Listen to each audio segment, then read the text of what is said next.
গল্পের রবিবারের বন্ধুরা সবাই ভালো আছো নিশ্চয়ই। আশা করি খুব ভালো আছো। তোমরা যারা আমাকে সাপোর্ট করে আমাকে ভালোবাসা দিয়েছো, তোমাদেরকে জানাই অনেক অনেক কৃতজ্ঞতা। আর যারা আমার চ্যানেলে নতুন বন্ধু, তারা প্লিজ চ্যানেলটাকে একবার সাবস্ক্রাইব করে পাশে থেকো, যাতে আমি নতুন নতুন গল্প তোমাদের কাছে শোনাতে পারি। আজকে গোপাল ভাঁড়ের আর একটা গল্প শোনাবো। যে গল্পটা আজকে শোনাবো সেই গল্পের নাম হলো মহারাজ হলেন জব্দ।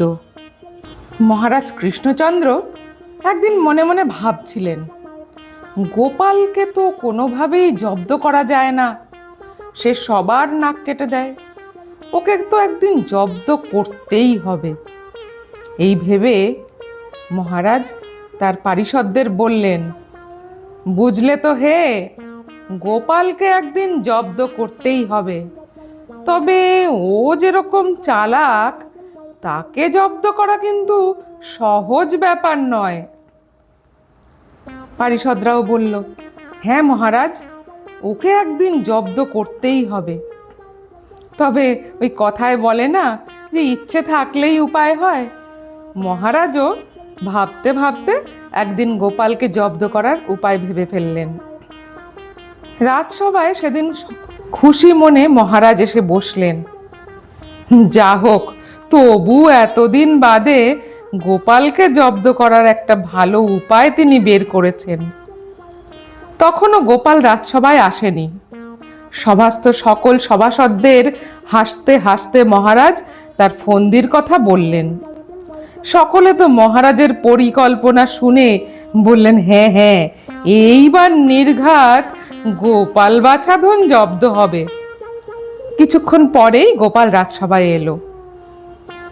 মহারাজ বলতে শুরু করলেন, কাল রাতে বুঝলে তো গোপাল, অদ্ভুত একটা স্বপ্ন দেখেছি আমি।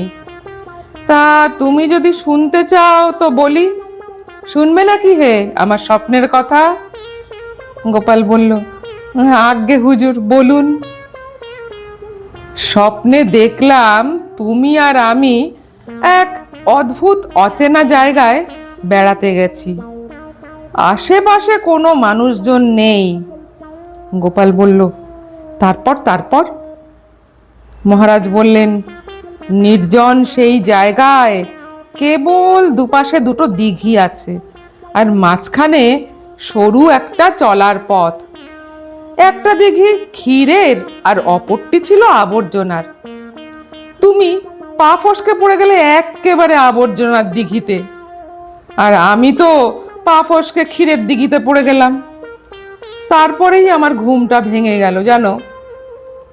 মহারাজ কৃষ্ণচন্দ্রের মুখে স্বপ্নের এই বিবরণ শুনে একমাত্র গোপাল বাদে সভার সকলেই হো হো করে হেসে উঠল। সকলে ভাবল, আচ্ছা জব্দ হয়েছে গোপাল এবার। রাজসভায় পণ্ডিত ঠাট্টা করে গোপালকে জিজ্ঞেস করলো, দেখো তো বাপু, তোমার গায়ে আবার আবর্জনা লেগে আছে নাকি? মুখ বেজার করে গোপাল মহারাজ কৃষ্ণচন্দ্রকে বললেন, মহারাজ, ঠিক একই স্বপ্ন তো আমিও দেখেছি, অর্থাৎ আপনি ক্ষীরের আর আমি আবর্জনার দিঘিতে পা পিছলে পড়ে যাই। উৎফুল্ল মহারাজ তো বললেন, তাহলেই বোঝো একই সেই স্বপ্ন তুমিও দেখেছো, অর্থাৎ তুমি নিজেই দেখেছো যে তুমি আবর্জনার দিঘিতে পা পিছলে পড়ে গেছো, কি বলো? হ্যাঁ মহারাজ। মহারাজের কথা শুনে গোপাল স্বীকারোক্তি করল। সভাস্থ সকলেতে আবার হো হো করে হেসে উঠল। কিছুক্ষণ পর গোপাল কৃষ্ণচন্দ্রের দিকে তাকিয়ে বললেন, আপনার স্বপ্ন ওইখানেই ভেঙে গেলেও আমার ঘুম ভেঙেছে খানিক বাদে। আমি আরো কিছু দেখেছি ওই স্বপ্নে, যদি অনুমতি দেন তবে বাদবাকি স্বপ্নের কথা প্রকাশ করি। বেশ, অনুমতি দিলাম, বলো তুমি আর কি দেখেছো? আসলে তারপর ওই সবই গা চাটাচাটির ব্যাপার হুজুর। কিরকম? ব্যাপারটা তো ঠিক বোধগম্য হলো না, খুলে বলো দেখি। অর্থাৎ আপনি ক্ষীরের দিঘি থেকে উঠলেন, আমিও সেই আবর্জনার দিঘি থেকে কোনো রকমে উঠে পড়লাম। জায়গাটা ছিল ভীষণ অন্ধকার, আমাদের দুজনের গায়েই কেমন আঠালো পদার্থ লেগে আছে।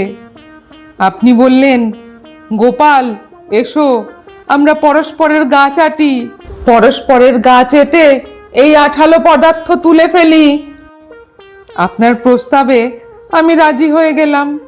তারপর আপনি চাটতে লাগলেন আমার গা, আর আমি চাটতে লাগলাম আপনার গা। ওই মানে সবটাই ওই গা চাটাচাটির ব্যাপার আর কি হুজুর। এই কথা শুনে তো মহারাজ পুরো স্তম্ভিত হয়ে গেলেন। উনি বুঝতে পারলেন গোপালকে নয়, নিজেই উনি জব্দ হয়ে গেছেন। গোপাল যে ভীষণ বুদ্ধিমান তার একবার প্রমাণ হলো।